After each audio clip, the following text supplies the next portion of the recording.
Hey everyone, thanks for tuning in to Near Disney. It's the Wednesday show where normally we have a whole panel of real estate experts to share with you what's going on within a 25-mile radius of Cinderella's castle. But tonight, you've just got me, Elijah Lewis of Florida in Motion Realty. They call me the Prince of Real Estate here on Near Disney. And yeah, we'll just kick things off with the theme song. Got some cool topics about Disney to share with you, as well as some things that are going on around Orlando and insights on the real estate market.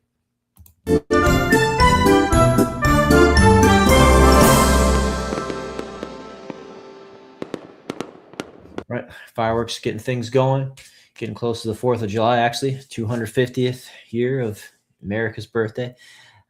So yeah, just let me know in the comments if who you are, where you're watching from, if you got anything to say or comment about what we're talking about, or got any questions for me. You're never interrupting. This is all about viewer engagement. So I'll just kind of kick things off with an article here about some at Magic Kingdom. Yeehaw! Jessie's Roundup just opened early at Magical Kingdom. So Blog Mickey, nice little website that covers all things to do with the Disney parks specifically, shared some coverage about this attraction that's opened at the Diamond Horseshoe in Magic Kingdom, arriving ahead of the official Cool Kids Summer start date. Yes, that May 26th came a little bit early. The Toy Story theme at activation runs through September 8th, 2026. So basically, that's given you just some good time to get hyped for Toy Story 5, of course. If you're wanting to, like, if you're a parent and your kid is getting excited about it, you want to give them like an immersive experience with these characters. Yeah, it's basically all part of dancing, yodeling alongside of Andy's favorite toys. And so basically, the Diamond Horseshoe made room for kids to run around in air-conditioned space, and the Toy Story theming franchise. They got some good pictures here. Just want to pull through this. They've got the character costumed people here, a high-spirited Western revue, basically. So this is, yeah, beautiful, just in that old Western-y, it's very appropriately themed because Woody's like a cowboy toy. Western-y themed area of Disney where you go into the Diamond Horseshoe. And yeah, you've got till September to check out that attraction. I love how they've staged this space. If you got a favorite toy in Andy's toy box, or I guess now it's Bonnie's toy box, you can let us know in the chat. Oh, that's really cool. Yeah, they've even got the horseshoe theme, like Bullseye. I think that's the name of the horse that Jessie and Woody ride in Toy Story. The games along the perimeter are first come, first serve, with no tickets or reservations required. 4 options were spotted by Blog Mickey: upright horseshoes, like a ring toss kind of game, and then like a throwing game similar to cornhole, a visual maze to complete, and a spot the difference game featuring 10 differences to find. So yeah, try to throw a little lasso around these horseshoes, get the beanbag in daffodil. That's cute. There's the maze. Yep, spot the difference. So yeah, good to like kid-centric fun. You know, sometimes the rides get a little intense, even for adults, even for Disney adults. So sometimes stuff that's a little more leisurely, a little more cute, still get to enjoy all the theming of Disney's park attractions. That's some good stuff. And of course, Toy Story 5, just a reminder, hits theaters June 19th. So just like a little over a week from now, you're going to get to see them interact with iPads replacing toys. And even as a realtor, I will say that it's kind of funny to see more and more of the iPad kid situation come in. I will say that the showings when kids are involved have gotten less rowdy, a little less raucous. They do just kind of sit and enjoy the technology out like the front room by the foyer while the parents go check it out. So yeah, you know, has its advantages. Also wanted to throw open a little spotlight on this new food hall, Eola food hall, that's opening in the fall of 2025. Some new information has come out about this, and some of this concept art looks absolutely beautiful. A lot of variety from curry to pizza to salad, all coming through here. Basically, it's going to Elevate the liveliness and charm of the local area, introducing a modern amenity to the downtown where the surrounding communities can collaborate and gather. So basically, it's a two-story, 1,500 square foot food hall with a bar and a speakeasy and the best of local eats. Spotlight the culinary diversity of the area, serve as a flat platform for local chefs and entrepreneurs to interact with patrons. So that's cool. Yeah, basically, they've got some stuff here to tantalize you with. I know we stream roughly around the dinner hour, and so sorry if we're gonna tempt you a bit too much. But yeah, so basically, yeah, get ready for Eola Food Hall. It'll be coming, yep, in the fall. As we get more information on the timeline, let us know. But there are some really cool food halls just around the Orlando area in addition to this. Mills Market is super awesome. Like it has the Asian eats and shops. Everything from Bond Me Boy, Cafe and Bakery, Uni Girl, Kai Kai Barbecue and Dumplings, Saigon Snow, and of course a Cowboy Curry. Yeah, just tons of good stuff. Yeah, you cannot if you haven't checked out this spot yet. This is actually there's lots of really good Asian food there. And actually, I just went out with friends to check out another food hall called the Great Southern Box Company, where they also have like this outdoor grass space where people were doing like yoga and Pilates and like those kinds of events. You get inside and yeah, you could take your stuff outside to go too. Lots of really diverse food at the Great Southern Box Company. They had like a Brazilian steak. They had Thai. There was a place to get some boba tea. They had like some award-winning pizza that they said has won like for like best in Orlando. So yeah, lots of great stuff there. I'm definitely, yeah. Oh, the Cuban place was really good too. So yeah, totally worth checking that out with a group. One of those things you're like, oh, I gotta come back here multiple times to check out everything. So we'll throw things over to the real estate market side of things. Saw this talk lately about how things are going with pricing. Maybe a bit. Some areas of the Orlando area are starting to see inventory sit for longer. And it's hard to say anything is good news or bad news because it's like the bad news for the seller is great news for the buyer. Great news for the buyer is sometimes bad news for the seller. So we try to be a transaction broker where we help both sides of the purchase get the best deal possible, or everyone make everyone happy. Or if we're just representing you, we become sharks for our people.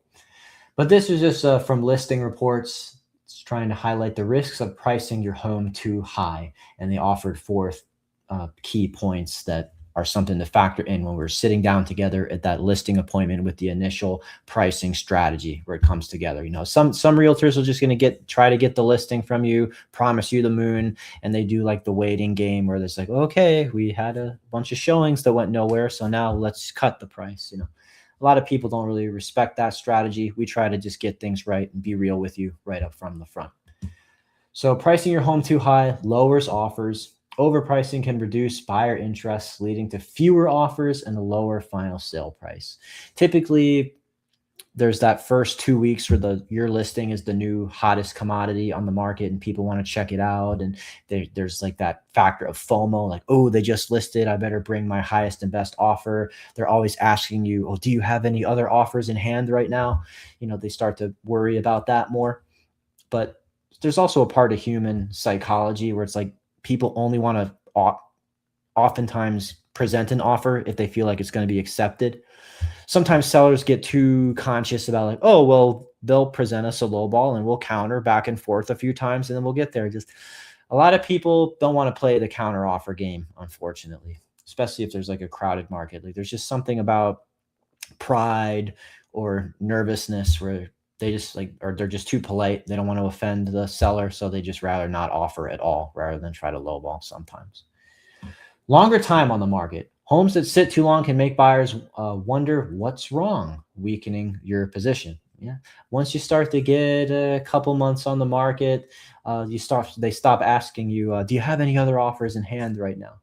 But sometimes you do. It's wild. There will be a time where we'll get our buyer together and it's like there's been a home that's been sitting, and suddenly that week just so happens to be the time when there's 3 offers on the home. And but hey, you can never count on that. Lost buyer momentum. Multiple price cuts can signal that the home was overpriced from the start. Or maybe people will just think that, okay, if you cut the price last week and you cut the price this week, maybe I won't bother to make an offer just in case you cut the price again next week. So we try to mix things up, not try to seem too predictable. All part of our master plan. Fewer potential buyers. Pricing too high can push your home outside of many buyers' search ranges. That is especially to be conscious about round numbers like 50 and 100 or 100,000. Some people will just, especially they'll ask their agents, like, everything, nothing 800,000 or more.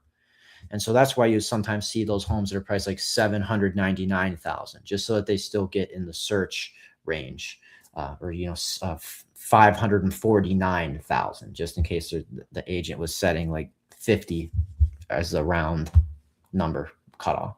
So definitely a good conversation there, something that we go in depth and talk about for sure. And I will say, I saw this other article here from floridarealtors.org that was talking about market myths that keep buyers and sellers on hold.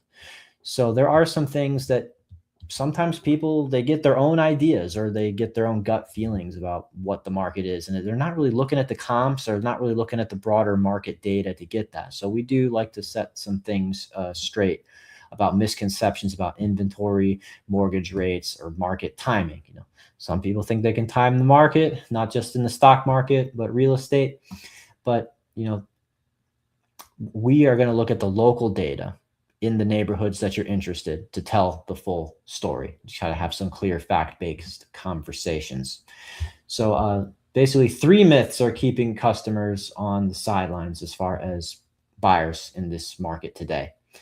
So inventory is about to flood the market and crash prices. Like sometimes people say like, yeah, like I know the market's about to crash. Like, really? How do you know that? It's like, well, they weren't really basing it on anything. They just thought that it was inevitable or that something's going crazy with politics and, therefore it's going to happen. Mortgage rates must return to 3%. Like some people, they're kicking themselves that they missed that window when the mortgage rates were in like the high 2s to the low 3s. Unfortunately, assuming that that's going to happen, just it's not what the data bears out right now.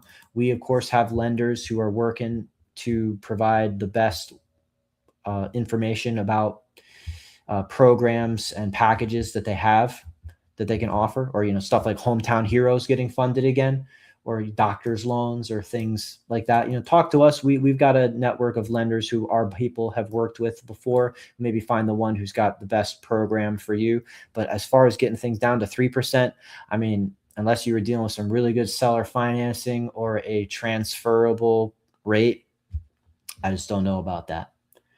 So none of those scenarios are supported by the current conditions.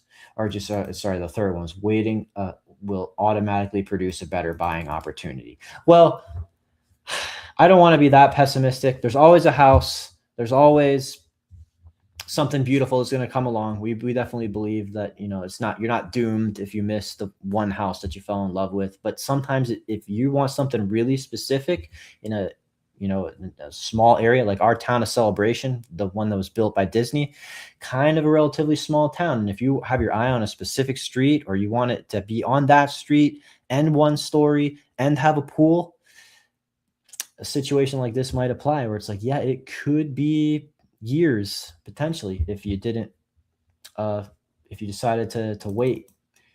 But yeah, so naturally, inventory remains tight in some markets. Many homeowners are locked into a low mortgage rate and won't sell, which continues to constrain supply. That's kind of the biggest reason why we're not talking about a crash that people say must be coming because of the economy or because of inflation or because of the politics.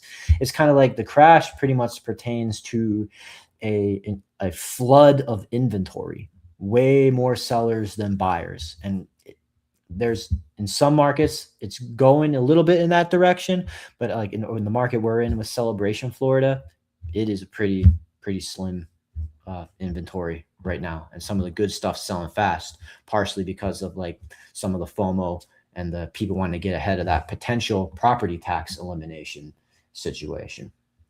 And I'll also just share a little bit. I'll play for you this beautiful rental property that we have for sale, for rent in Celebration Island Village right now, as I share a little bit about the market there.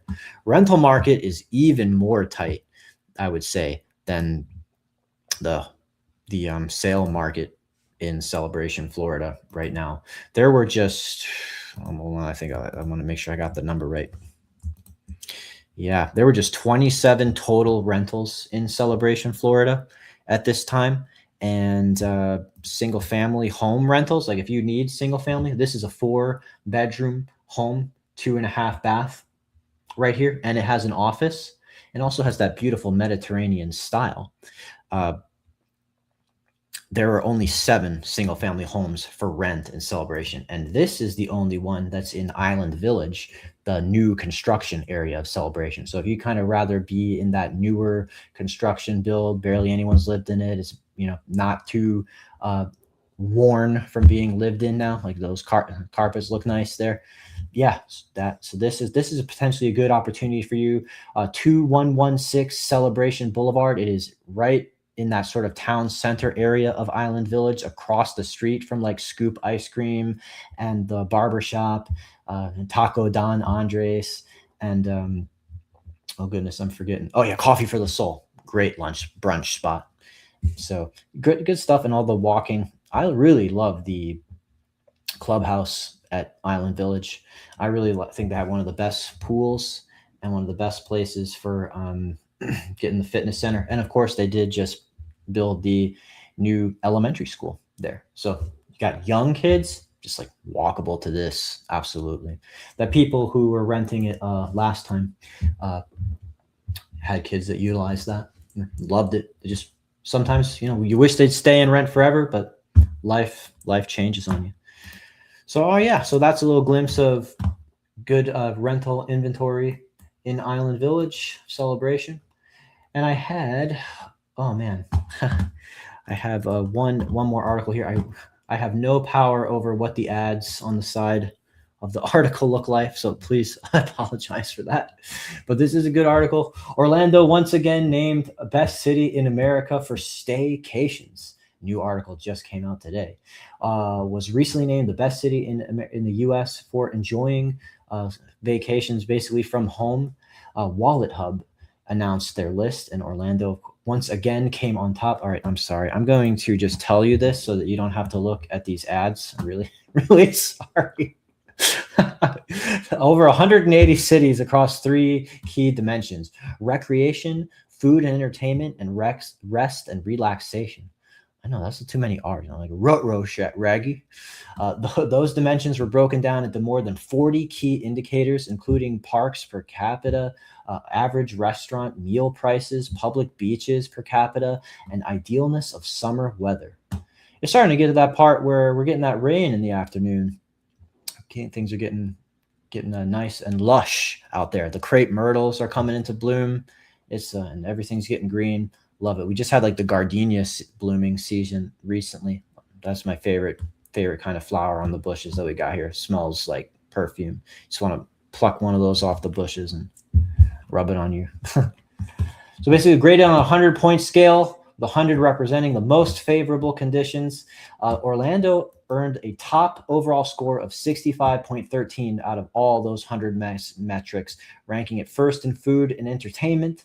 The City Beautiful also ranked highly on the list for rest and relaxation, 7th.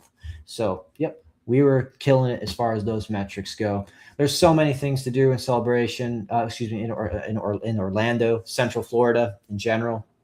So I could totally see it. That's what's so great, especially when some of those things open, like what we talked about with the Eola food hall that's going to be coming. Always something new coming into the Orlando area. Well, thanks for sticking with me for the stream today. It was just me. The other fine women who normally join me in the show had other things going on tonight. So hope you got something out of this. And if you have any questions about Orlando or the real estate market, if you're trying to buy or sell, my phone number is here on the screen for you. Happy to get to know you personally outside of just the chat. I got Kim Hawk commenting here, say the best realtor ever. Hey, that is a glowing endorsement. I'll take it. Always happy to serve people in our area and just build my channel of friends. So I'm going to throw it over to Kim Hawk, the fairy godmother of real estate, to sign us out. Appreciate it if you hit the like button and subscribe so we can continue to grow the channel, bring you more good news. Take care, everyone.